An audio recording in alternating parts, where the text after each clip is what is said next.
everyone, and welcome back to the series that's been living in the shadows for the last couple of weeks of Super Rugby and Six Nations Rugby. That's right, it is the subscriber series. It has not gone anywhere. It is still here. It's not going away. We are trucking on with the season, and we have a Team of the Week edition for round 11. We have a lot to get through, so let's kick straight into it as per usual. We'll start things off with our tries of the week. This time we'll have a look first up at the winner from round 10, and it wasn't really much of a competition in the end, with Tom Harris pulling away with this spectacular little thriller to take out try of the week for round 10. Not enough red jumpers. It's back to the Flakers. It's away. Grab a kick. Here's Harris. Try. Oh, it's a try. It's a miracle try. So he goes and joins the list of try of the week winners that we'll probably see later on in the season when we try and decide our try of the season. But we of course have more tries coming your way for try of the week. In round 11, we have 3 to pick from. Oddly enough, strangely, 2 of them are from the same player. So from the Cornflakers, try number 1 coming right on the stroke of half time. It is Jim Aligino.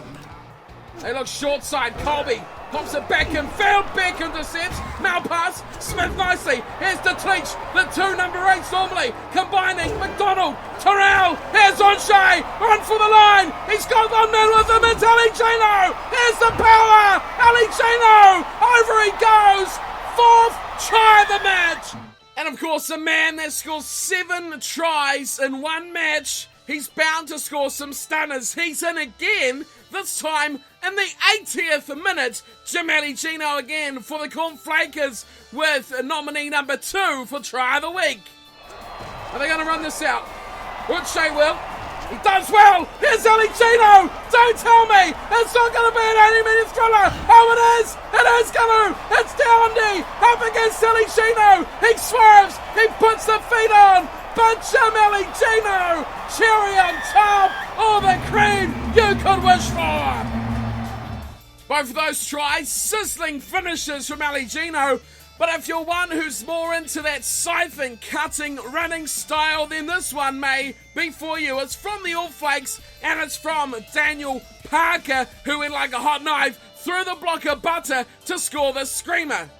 Butter will come back to Grayson. Kyle spots a wee hole, goes himself, finds Parker. Parker cuts it off. Parker, oh, for the corner! Daniel Parker! That is sublime! So there we go, 3 tries of the week for you to vote on. Again, the link will be in the description and on screen for you to go check out. Have your say, and we'll see who wins when we have a look at the Team of the Week for round 12. We can have a look back and see who took out try of the week for round 11.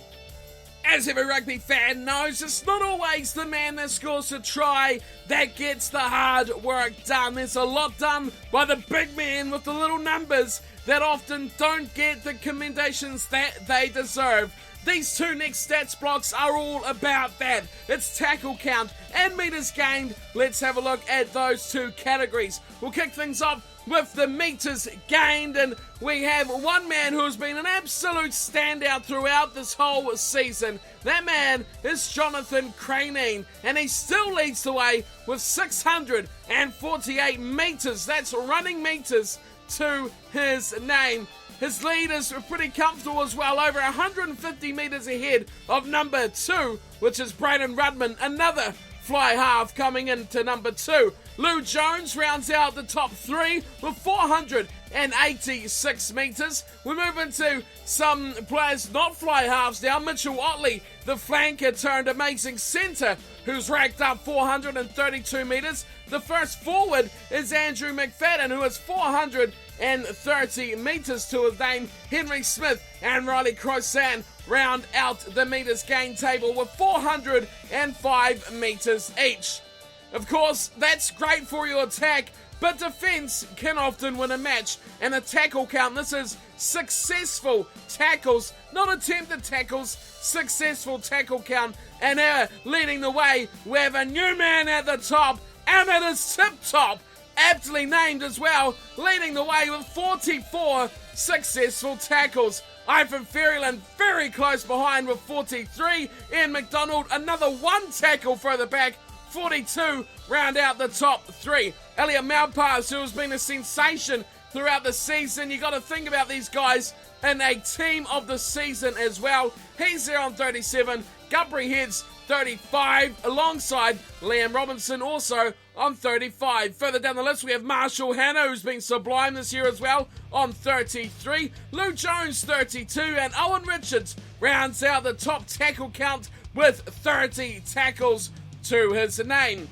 Now, that's all well and good, but we all know the ones who really get the crowd going, who really win the games, are the point scorers and, of course, the try scorers. So let's have a look at those who have crossed the whitewash the most so far this season. And amazingly, from just one match, that's right, one match, 180-minute match, we have a new leader for try scorers this season.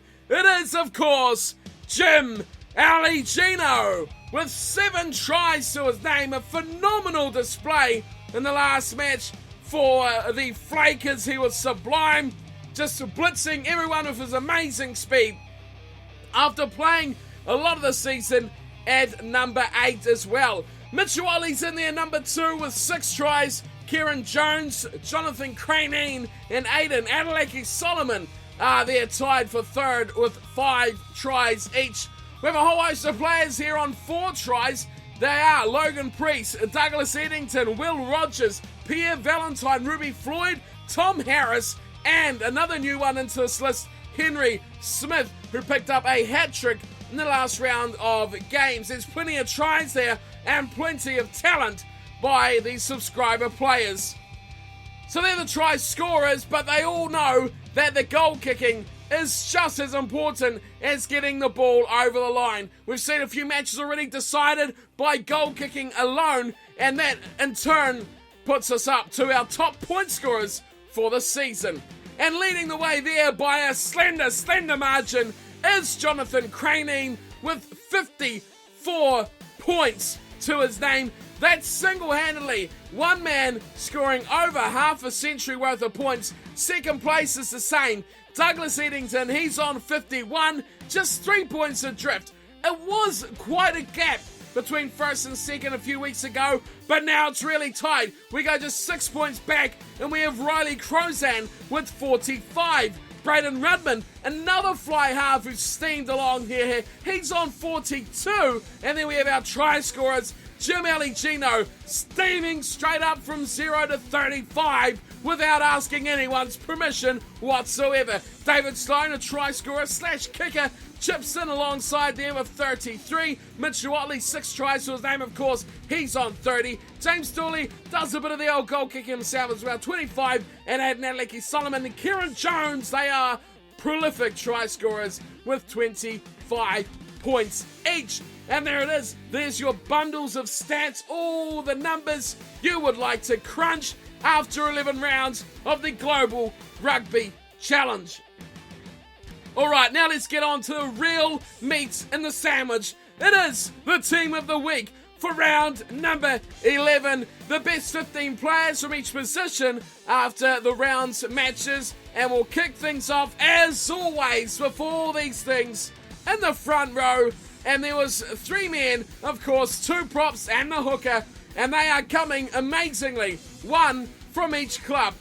Owen Fagan lines up on the loose head side from the Guardians of the Crib. Alongside him, Steve Gallagher in the middle from the Flakers. And Benjamin Grayson from the All Flakes will be on the tight head side. It's got to be said, Owen Fagan, Steve Gallagher were amazing running the ball in hand. They were just that annoying little man that isn't going to run 100 metres and score a steamer try, but he's just going to snip around, do the work around the fringes, make that little forward movement of 5 metres every now and then that just keeps the defence honest. Benjamin Grayson, he does a bit of that, but his defensive work as well was very, very good in round 11.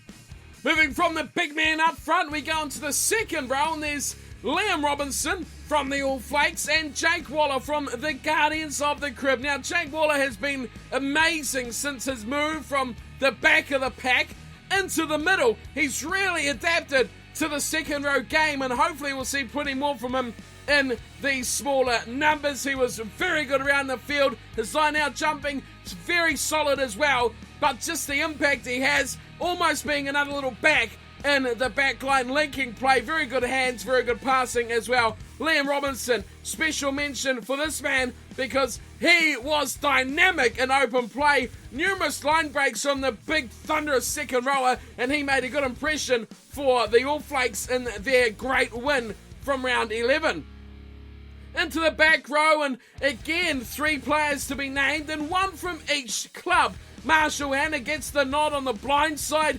Consistency is the key from Hanna. He does everything so very well, never really has a bad game, always a danger on attack as well. Number 7 on the open side, of course, will be Elliot Malpass.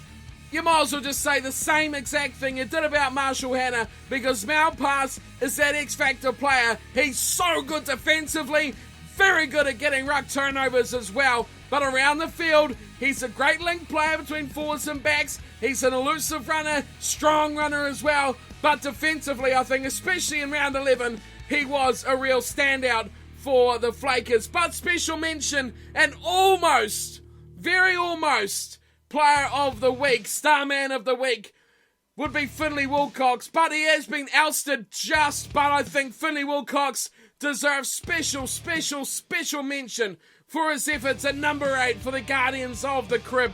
He was sublime, absolutely sublime from number 8. He set up a couple of tries without too many problems. He should have set up about 3 or 4 more. He was so good in open play. His passing was pinpoint into the breadbasket. Of course, his cool rolls on the back of the scrum, on the back of the breakdown, very good as well. But really, he just stood out, head and shoulders above the rest of his Guardians teammates, and he did look easily the best Guardians player from round 11.